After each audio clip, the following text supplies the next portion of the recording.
Portland International Raceway, and some interesting strategy is going on. Race leader 87, that is Ron Fellows, is leading a parade into pit lane, but Boris Said, second place, stayed out. And look at Ron Hornaday. During the yellow, he got into the back of Dennis Setzer. Amy? They were hoping this was going to be a routine left sides and fuel, but as you can see, there's a lot of damage to the front of this truck. And Sandy Jones flat out told me that Ron said Setzer brake checked him. And what that means is that he just stopped short of, and Ron got right into the back of him. Dave Burns. Amy, Ron Fellows is in the pits. They changed left side tires and fuel him. Stacy Compton also changed in. They came in, they changed left side tires as well. The 44 of Boris Said, they were talking about it. They knew the 87 was going to come in, but they decided to stay out. Well, what's interesting, and we're going to be able to go back and play this for you between the confrontation on the 16. They're claiming that Setzer gave him a brake check. It looks like they've got problems with the radiator on the Chevrolet. They're headed behind the wall. Listen to this onboard from Dennis Setzer's, and they're going very slow here. Listen.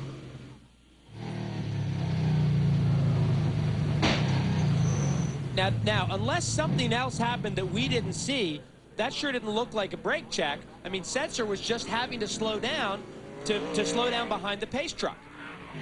Well, the number 3 man in the points chase is now behind the wall. The points leader is currently off and behind the wall as well. So Stacy Compton, who is currently running in 5th position, could find himself gaining a lot of ground if he can pay dividends.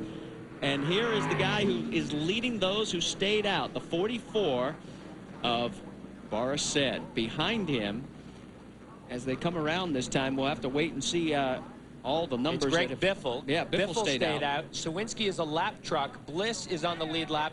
Hensley is on the lead lap. So track position is going to be interesting, to say the least. When we come back, we're working lap number 17 of 73 at Portland International Raceway.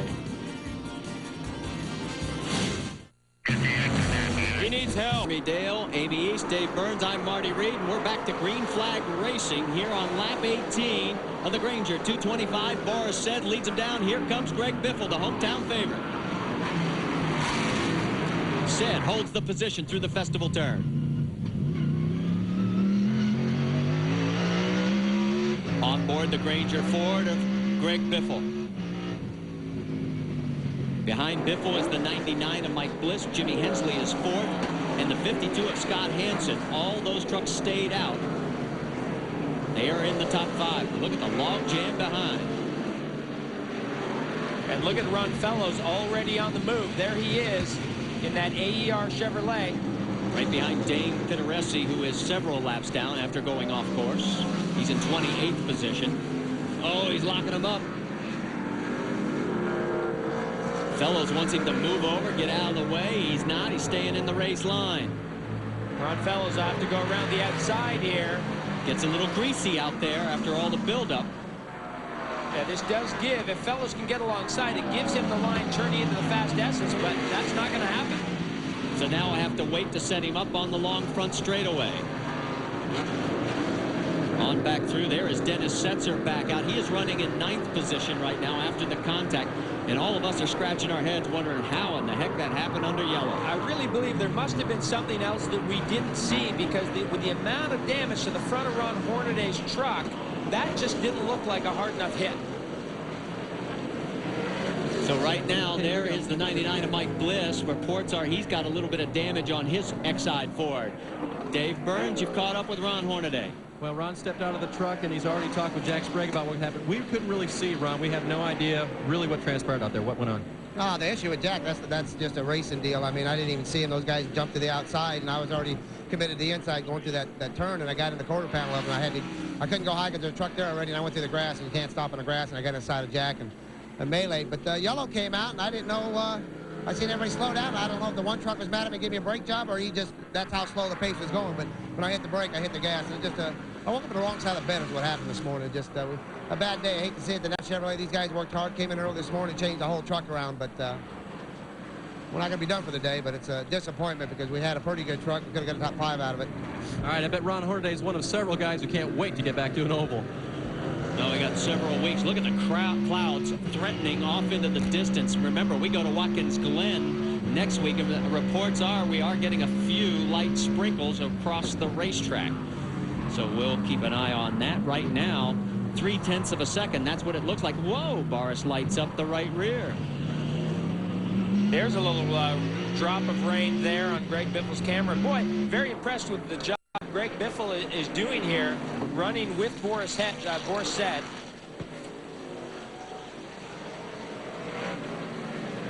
Biffle, last time out, finished 3rd at Texas.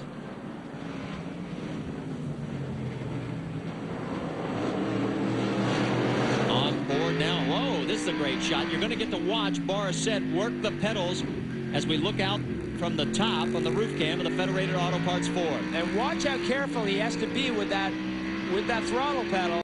And boy, you can clearly see those raindrops now. Now he'll dab that brake with his left foot just to make sure it's there. And then hard into the brakes, clutch goes in. He lays on a little heel and toe so he can rev up that motor as he downshifts. There it is. But look at him, he just has to wait on the truck and then he can go to full throttle. This is great. There he is, dabbing that brake just to make sure it's there. Give himself some confidence as he goes down into the festival curves. Now this is down to first gear here.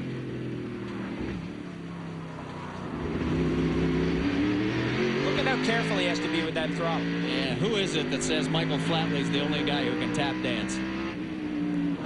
Whoa, this is getting interesting. 3 wide, heading down into the festival turn. Sort it out, fellas, quickly. That's Terry Cook in the 88. He is running in 11th right now. He's got a good run going. They have been struggling this year. And there is Kevin Harvick in the 98. He's trying to work his way back up after the pit stop. He's running in 14th. The 60 and the 90, they are not team trucks, although the paint job's a little bit similar. Andy Houston in the Cat Rental Chevrolet, the number 60. Lance Norrick right behind him. They are running 12th and 13th.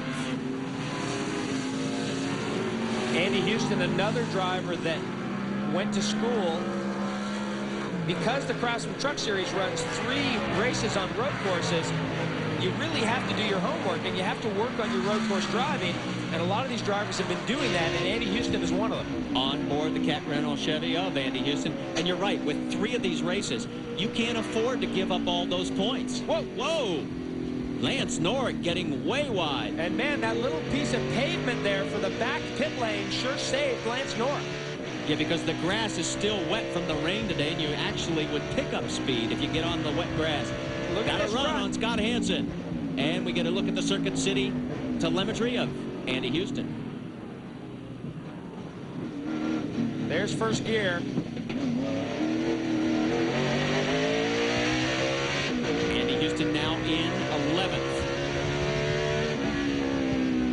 Some of the guys getting up to 3rd there, but Andy Houston keeps it in 2nd. Then they run 2nd gear all the way through these corners down to the far end of the racetrack.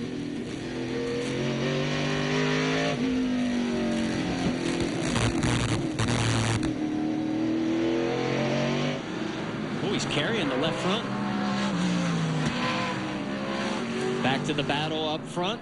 It is still Boris Said, Greg Biffle right behind him. Remember, these guys stayed out, so they are still running on the original set of tires. We are getting ready to complete lap number 22. Action continues here at Portland International Raceway at the Granger 225. Stay with us.